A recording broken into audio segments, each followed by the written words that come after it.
Untuk menaikkan biji benih tu, kita perlukan peat moss. Peat moss ni sebenarnya tanah gambut. Tanah gambut ni termasuk dengan lumut-lumut lah. Negara yang paling besar pengeluar peat moss yang terbesar dalam dunia ni adalah negara Belanda. So benda ni memang ringan, lembut lah. Dan oleh kerana dia ringan dan lembut, biji yang disemai dalam medium ni senang nak berakar dan akar dia senang nak bergerak. Benda ni pH dia neutral.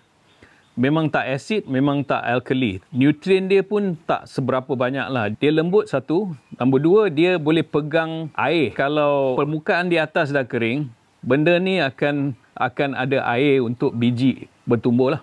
So kebanyakan kita yang kita pergi tanam biji benih ni semua, kita tak pernah pakai peat moss.